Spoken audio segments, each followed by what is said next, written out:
បាទជំរាបសួរលោកគ្រូអ្នកគ្រូថ្ងៃនេះខ្ញុំសូមបង្ហាញអំពីកម្មវិធីជំនួយក្នុងការសរសេរកិច្ចតែងការជូនលោកគ្រូអ្នកគ្រូបាទជាដំបូងឡើយលោកគ្រូអ្នកគ្រូចុចលើតំណ link នៅខាងក្រោមវីដេអូ YouTube របស់ខ្ញុំបន្ទាប់មកសូមលោកគ្រូអ្នកគ្រូមានសៀវភៅពុម្ពបាទស្រេចមកសៀវភៅពុម្ពរបស់យើងដល់ថ្ងៃនេះខ្ញុំនឹងតែងកិច្ចតែងការថ្នាក់ទី12មួយប៉ុន្តែអធ្យាស្រ័យអូមរកតិចសិនរកអត់ទាន់ឃើញបាទសៀវភៅកិច្ចតែងការថ្នាក់ទី12នេះខ្ញុំនឹងតែងអំពីមុខវិជ្ជាគីមីមេរៀនទី1ពាក់ព័ន្ធនឹងល្បឿនប្រតិកម្មគីមីអញ្ចឹងបញ្ជាក់លោកគ្រូថានេះគ្រាន់តែជាជំនួយដើម្បីឲ្យសរសេរបានលឿនប៉ុន្តែមិនប្រកាសថាពេញចិត្តទៅតាមបំណងរបស់លោកគ្រូអ្នកគ្រូទេអញ្ចឹងលោកគ្រូអ្នកគ្រូអាចទាញវាជាឯកសារ Word យកវាមកកែតម្រូវទៅតាមវិធីសាស្ត្របង្រៀនរបស់លោកគ្រូអ្នកគ្រូបានបន្ថែមគ្រាន់តែជាផ្លូវគ្រាន់តែជាជំនួយប៉ុណ្ណោះបាទអញ្ចឹងសូមអរគុណអញ្ចឹងបន្ទាប់ខ្ញុំទាញសៀវភៅហើយខ្ញុំស្វែងរកចំណុចដែលត្រូវសរសេរអញ្ចឹងនេះខ្ញុំនឹងសរសេរអំពីចំណុចលេខ1កត្តាពេលក្នុងប្រតិកម្មគីមីដែលប្រើរយៈពេល50នាទីបាទអញ្ចឹងដំបូងឡើយយើងទៅថត screen លើមុខវិជ្ជាគីមីនោះត្រង់ចំណុចដែលយើងត្រូវយកទៅសរសេរបាទអញ្ចឹងខ្ញុំសូមរៀងលឿនបន្តិចបន្ទាប់មកខ្ញុំសរសេរ8ចំណុចនៅខាងលើនេះទី1គឺមេរៀន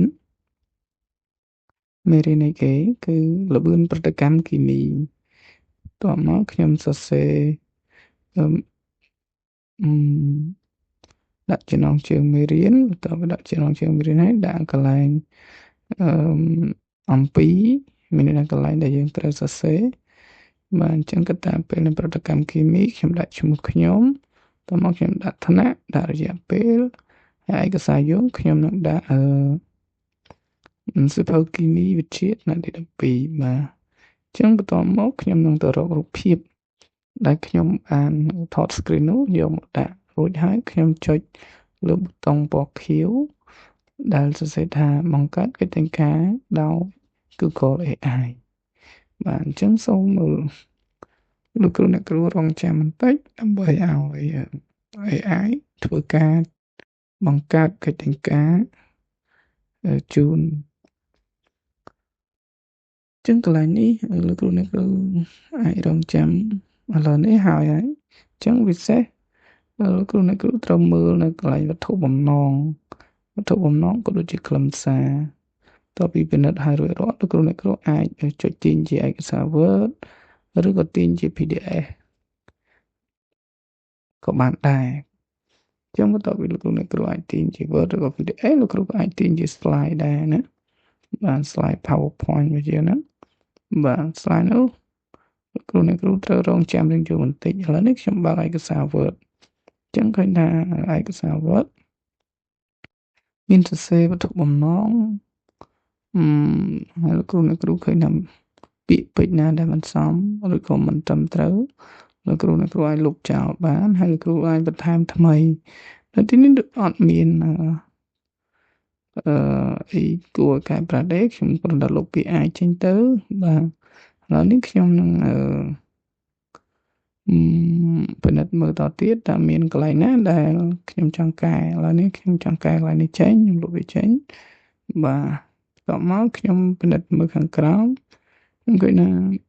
កិច្ចតែងការយើងទៅសេបានរហូតដល់5ទំព័រអញ្ចឹងលោកគ្រូអ្នកគ្រូក៏អាចសេរីទៅតាមនឹងបានដែរបាទអញ្ចឹងខ្ញុំយកប៉ុណ្ណេះខ្ញុំ save វានេះខ្ញុំទៅពិនិត្យមើលឥឡូវនេះ slide អត់ទាញបានទេខ្ញុំទៅមើល PDF ម្ដង PDF មិនដែរបាទបន្តមកយើងរងចាំតិចទៅបាទឥឡូវនេះ PowerPoint យើងទាញបានហើយយើងចុចកន្លែងសញ្ញា download ហើយពិនិត្យ កែសម្រួលនៅក្នុង PowerPoint លោកគ្រូអ្នកគ្រូក៏អាចកែបានដែរ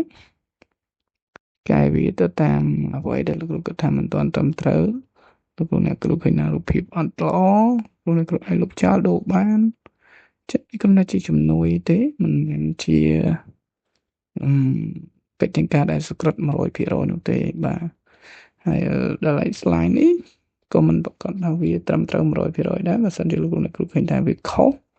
គ្រូអ្នកគ្រូក៏អាចកែវាបានអត់អីទេអញ្ចឹងបាទអញ្ចឹង slide យើងមាន14 slide អញ្ចឹងយើងពិនិត្យដល់អស់ហើយកែទៅតាមអ្វីដែលលោកគ្រូអ្នកគ្រូចង់បានហើយលោកគ្រូអ្នកគ្រូអាចចុច play បានអញ្ចឹងនេះគ្រាន់ជាឯកសារដើម្បីជំនួយក្នុងការសរសេរបានលឿនតែប៉ុណ្ណោះអញ្ចឹងខ្ញុំសូមអរគុណលោកគ្រូអ្នកគ្រូកុំភ្លេចជួយ like subscribe channel របស់ខ្ញុំបាទផងអរគុណសូមជម្រាបលា